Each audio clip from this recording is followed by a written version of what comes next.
এই যে একটা টিজার বেরিয়েছে 12ই জুন, এই টিজার বেরিয়েছে দ্য বেঙ্গল ফাইলস। একেবারে হিন্দুদের রক্ত গরম করা সাম্প্রদায়িক কড়াইয়ে ভাজা খাস্তা খাদ্যবস্তু, চড়া মিউজিক, আর তার সঙ্গে জ্বলন্ত দুর্গা প্রতিমার দৃশ্য। ভেবে দেখুন, মনের মধ্যে যত ঘৃণা, যত অসূয়া আছে জাগিয়ে তুলুন। মানে হিন্দুদের কথা বলছি, হিন্দুত্ববাদে যারা বিশ্বাসী তাদের কথা বলছি, সমস্ত হিন্দুর কথা বলছি না।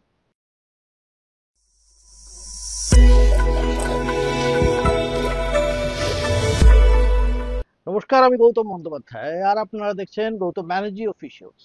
যারা আমার চ্যানেল দেখছেন তাদের প্রত্যেককে আমি অন্তর থেকে কৃতজ্ঞতা জানাচ্ছি। শুধু আপনার একটাই অনুরোধ আপনাদের প্রত্যেকের কাছে, যে আমার চ্যানেলটা আপনারা সাবস্ক্রাইব করুন, শেয়ার করুন, আর কমেন্ট করুন, এবং এই সঙ্গে যে নোটিফিকেশন আইকনটা আছে, বেল আছে একটা, সেটাকে অন করে রাখবেন, যাতে নোটিফিকেশন গুলো যায় আমি কখন কোনটা করছি তাই নিয়ে, এবং আপনারা দেখতে পারেন, আপনারা আমার সঙ্গে থাকতে পারেন। সেটা আমার কাছে সবচেয়ে সৌভাগ্যের বিষয়। আপনাদের যদি আমার বিরুদ্ধে কোনো কথা বলা থাকে, আমার যুক্তির বিরুদ্ধে, আপনারা সেটা লিখবেন, অবশ্যই লিখবেন। আর যদি পক্ষে বলা থাকে সেটা তো অবশ্যই লিখবেন, সেটা আমার কাছে একটা অতিরিক্ত প্রাপ্তি। আজকে আমি যে কথাটা বলতে যাচ্ছি সেটা হচ্ছে যে সিনেমা, সিনেমা মানে দ্য বেঙ্গল ফাইলস।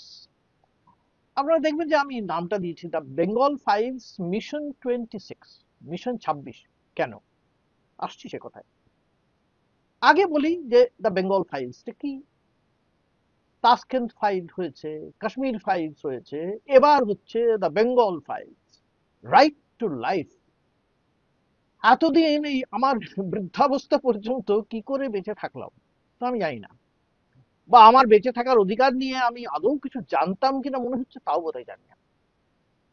তাহলে কি এখন এই বিবেক রঞ্জন অগ্নিহোত্রী, এই বিবেক রঞ্জনের বিবেক জাগ্রত হয়েছে বলে আমার জীবনের অধিকারটাও আমি বিশদে বুঝতে পারবো, বা নতুন করে বাঁচতে শিখবো নাকি? এই ছবি যে মূল বিষয়বস্তু, সেটা হচ্ছে প্রায় 80 বছর আগে ঘটে যাওয়া আমাদের 46-এর দাঙ্গা, দ্য ক্যালকাটা কিলিং বলে সবাই সেটা জানে। কোথায় কোথায়, এই বাংলায়, নোয়াখালী, সব জায়গায় তাই নিয়ে প্রচুর লেখালেখি, বই টই সবই বেরিয়েছে, আমরা সবাই জানি। তো যাই হোক, সেই সিনেমা হচ্ছে, সেই সিনেমার পরিচালনা কে করছেন? পরিচালনা করছেন হিন্দু সম্রাট নরেন্দ্র মোদীর ভক্তকুল সম্রাট বিবেক রঞ্জন অগ্নিহোত্রী। এর আগে তিনি কাশ্মীর ফাইল করেছেন, তাই করে মোদিজির অকুণ্ঠ প্রশংসা আদায় করেছিলেন। তার পিঠ চাপড়ে মোদিজি বলেছিলেন, এতদিনে মানুষ সত্যটা জানবে। ভাগ্যিস, সত্যি তার আগে আমরা সত্যটাই জানতাম না। এত ইতিহাস পড়ে, এত ঐতিহাসিকদের মতামত পড়ে, এত নামকরা সমস্ত ইতিহাসবিদ, তাদের কথা পড়েও জানতাম না। এই প্রথম ভাগ্যিস একটা সিনেমা দেখা হলো, তার থেকে সত্যটা জানতে পারলাম। মনে হচ্ছে জীবনের 12 আনাই চলে গেল কিছুই না জেনে। এই যাদের ইতিহাস পড়েছি, সিনেমা দেখেছি, সংস্কৃতি সম্পর্কে পাঠ করেছি, কিছুই নয়। জানতে হলে বিবেকজির সিনেমাটা দেখতে হতো। কিন্তু তিনি আবার পেহেলগাঁও ফাইলস বা অপারেশন সিন্দুর ফাইলস করবেন কিনা তা আমরা জানি না এখন। আর করলেও কিভাবে করবেন, নতুন করে আবার ইতিহাস দেখতে হবে কিনা, মানে বর্তমানের ইতিহাস, তাও আমরা জানি না। যাই হোক, এই বেঙ্গল ফাইলস প্রথমে বলা হয়েছিল সিনেমাটার নাম হবে দিল্লি ফাইলস বেঙ্গল চ্যাপ্টার। সে নাম পাল্টে গেল, এখন তার নাম হচ্ছে দ্য বেঙ্গল ফাইলস। অভিনয়ে কে কে আছেন? অভিনয়ে আছেন বাঙালির এক বর্তমান যুগের মহানায়ক মিঠুন চক্রবর্তী। দেখুন, আমরা বাংলা সিনেমায় সিনেমায় পর্দায় মহানায়ক বলতে একজনকে বুঝতাম, উত্তম কুমার। তো কি জানি এখন আবার মহানায়ক পাল্টে পাল্টে যাচ্ছেন। এখন জানা যাচ্ছে বৈরিক যুগে ইনি হচ্ছেন আরেক মহানায়ক। তাকে বহুদিন ধরে রাজনীতির মাঠেও নামাচ্ছে বিজেপি, মানে বঙ্গ রাজনীতিতে নামাচ্ছে, কিন্তু তিনি গোল করতে পারছেন না, কিছুতেই না। এবারে পুত্র সহ তিনি বাংলার পর্দায় অবতীর্ণ হচ্ছেন। তার সঙ্গী কে কে আছেন?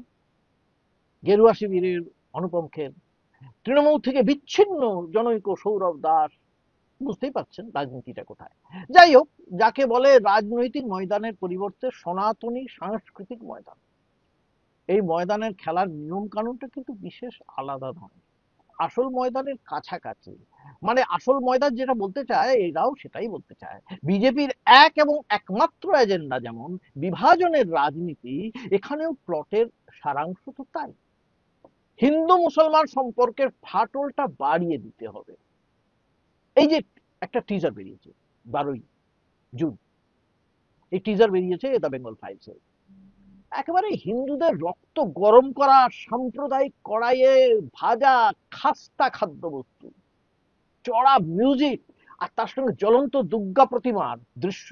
ভেবে দেখুন, মনের মধ্যে যত ঘৃণা, যত অসূয়া আছে জাগিয়ে তুলুন। মানে হিন্দুদের কথা বলছি, হিন্দুত্ববাদে যারা বিশ্বাসী তাদের কথা বলছি, সমস্ত হিন্দুর কথা বলছি না। তো যাই হোক, এই ছবি রিলিজ করবে কখন? সেপ্টেম্বর মাসে। কেন? আর কি বলতে হবে? তার কয়েক মাস পরেই তো বিধানসভার নির্বাচন। 6%, আমাদের শুভেন্দু অধিকারী বলেছেন 6%, মাত্র 6। এই শতাংশ হিন্দু ভোট বিজেপির বাক্সে কিছুতেই আসছে না। এই সিনেমা করলে আর একবার হুড়হুড় করে ঢুকে পড়বে। এই সেলুলয়েডের মাঠে গোল দিয়ে বিবেকবান অগ্নিহোত্রী বিজেপিকে এই রাজ্যের সিংহাসনে বসানোর কাজটা ত্বরান্বিত করতে চাইছেন।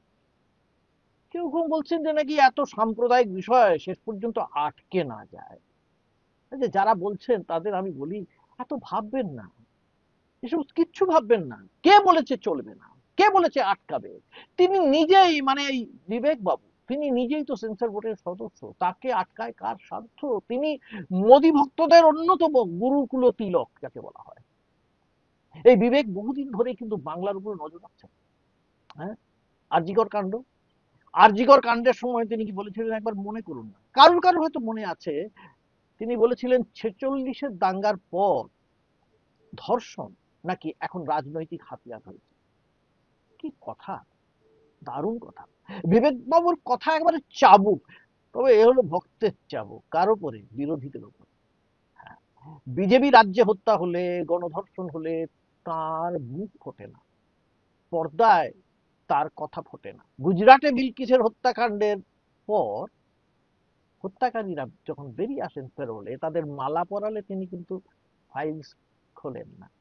মধ্যপ্রদেশে বিজেপি নেতার ছেলে গণধর্ষণে অভিযুক্ত হলে, বা ধরুন উত্তরাখণ্ডে দুই বোনকে গণধর্ষণের পর বিজেপি নেতার ছেলেকে কাঠগড়ায় তোলা হলে তার বিবেক উত্তেজিত হয় না, তার শান্ত হয়ে যায়। উন্নাওয়ে বিজেপি নেতা কুলদীপ সেনগার যখন 16 বছরের কিশোরীকে ধর্ষণের অভিযোগে ধরা পড়েন, সারা দেশ যখন প্রতিবাদে মুখর হয়, তখন বিবেক নিদ্রাচ্ছন্ন থাকে, জাগ্রত হয় না। আমার একটাই প্রশ্ন বিবেক বাবুর কাছে, আচ্ছা এই কলকাতায় এক সত্যজিৎ রায় ছিলেন, উনি কি জানেন? হ্যাঁ জানেন নিশ্চয়ই। মৃণাল সেন ছিলেন, জানেন? জানেন নিশ্চয়ই। তপন সিনহা ছিলেন, তরুণ মজুমদার ছিলেন। তারা আপনার থেকে না কয়েক যুগ এগিয়ে ছিলেন। তারা আপনার চেয়ে ঢের বেশি জীবনের অর্থ, অধিকার বুঝতেন। তাদের চলচ্চিত্র দেখে জীবনের প্রকৃত অধিকার বুঝতে পেরেছিল বাঙালি, কখনো অসুবিধা হয়। এখন যদি আপনার ছবি মানে সিনেমা দেখে জীবনের অধিকার বুঝতে হয়, তাহলে আমার মতো জীবন সায়াহ্নে দাঁড়িয়ে থাকা মানুষের এক গন্ডুস জলে ডুবে মরাই উচিত। কাজেই আমি একটা কথাই বলি বিবেক বাবু, আপনি সিনেমা করুন, সেলুলয়েডে বাস্তব চিত্র ফুটে তুলুন, কিন্তু চলচ্চিত্র বা সংস্কৃতির দোহাই দিয়ে ঘৃণা আর অসূয়ার জাল বেছাবেন না, তার ফল ভালো হয় না। আজ এই পর্যন্তই, আবার আপনাদের সঙ্গে দেখা হবে পরের এপিসোডে। আপনাদের যেটা বললাম সেটা মনে রাখবেন, আমার চ্যানেলটা সাবস্ক্রাইব করবেন, শেয়ার করবেন, কমেন্ট করবেন এবং নোটিফিকেশন যে